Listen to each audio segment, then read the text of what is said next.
Welcome. The Great Spirit of the Salt Tree. Lesson 5, 5th Standard Part 1. English First Language Part 1, 2024-2025 Karnataka State Board Syllabus. Pre-reading activity. Have you climbed a tree? Have you observed the trees around you? Do you have a garden at home? Yes, I climbed the tree. The thrill of reaching the highest branches and looking down at the world from a new perspective. Trees are fascinating. They quietly shape the environment, providing shade, oxygen, and homes for countless creatures. So no, I don't have a garden at home, but I have a small collection of plants in pots in my balcony. List out names of trees or the plants you are familiar with. Banyan, neem, peepal, Indian rosewood, Indian laburnum, jamun, mango, coconut. Destruction of forest has caused problems for humanity. Do you agree with this? Discuss with your friends. Absolutely. The destruction of the forest has had serious consequences for humanity and the planet as a whole. Here are some key problems caused by deforestation: loss of biodiversity. Many animals, birds, and plants rely on forest for their survival. When the forests are destroyed, species go extinct or face severe population decline. Climate change. Trees absorb carbon dioxide, the greenhouse gas that contributes to global warming. Fewer trees mean more CO2 in the atmosphere, leading to climate related disasters. Soil erosion. Forests help prevent soil erosion by holding the earth together with their roots. Without them, the land becomes barren and unsuitable for agriculture. Disruption of the water cycle. Trees play a crucial role in maintaining rainfall patterns and underground groundwater levels. Deforestation can lead to droughts. Story starts from here. Once upon a time, the king of a North Indian kingdom wanted to build a palace more remarkable than any other in the country. He could not make it richer, taller, stronger, or more beautiful without great expense and trouble. So he decided to make it special in another way by setting the whole palace upon a single wooden column. Column carved from one of the biggest trees in his kingdom. He sent for his minister and said, "Send men to my forest far and near, and tell them to cut down and bring to the city without delay the mightiest tree can they find out." 30 foresters were dispatched, but they soon returned saying that though there were many trees equally strong and gigantic in King's forest, they could never carry or drag them over the difficult terrain that lay between the forest and the city.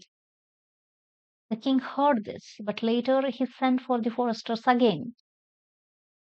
"By means of horses, one of these trees must be brought here," he said. "It is not possible," they said. "No horse could move such a tree even an inch." "By means of bullocks, then," he said. "The bullocks could not possibly force their way for miles of such a dense forest." "By means of elephants, then." "It is hardly possible, for the ground is so marshy that the elephants would sink to their knees in it." "Very well," said the king angrily. "If you cannot bring me such a tree from the forest, then you must find it within one of my village parks. Bring it here within a week." The foresters left and went directly to the splendid salt tree, which grew not far from the palace.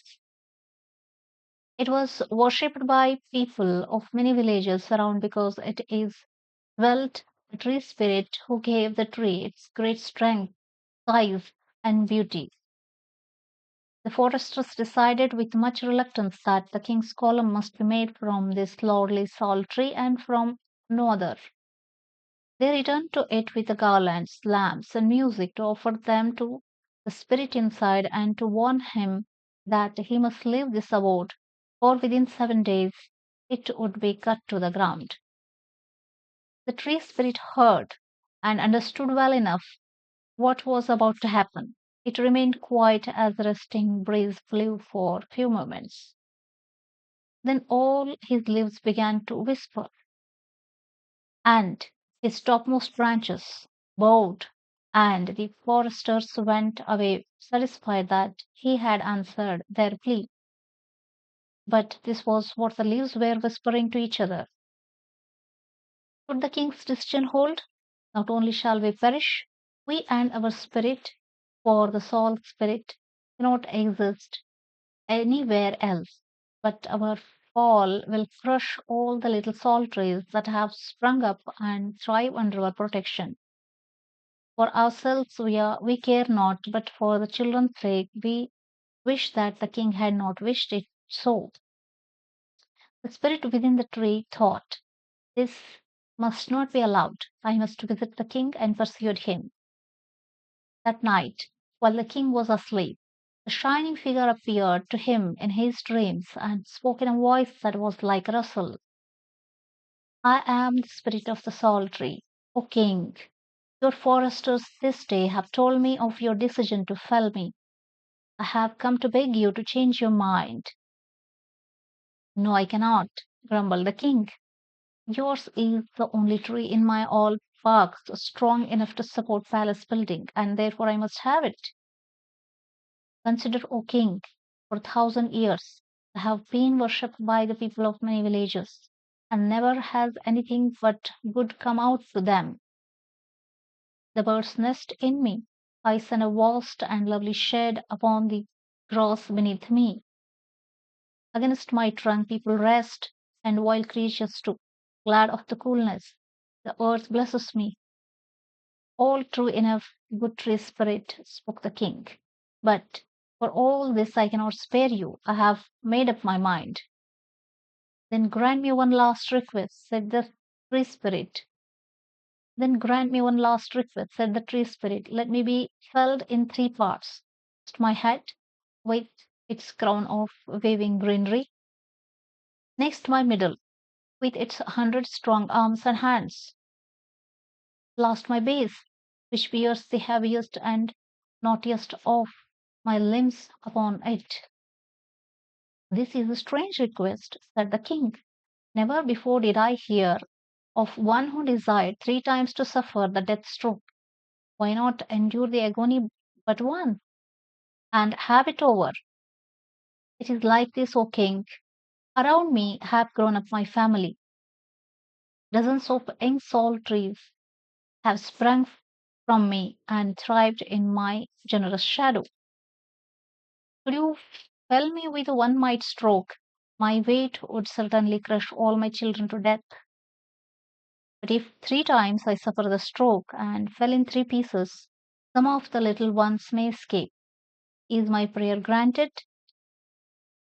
Indeed it is, said the king. Whereupon the tree spirit faded away. The next morning the king called his ministers and his forest and told them that he had changed his mind.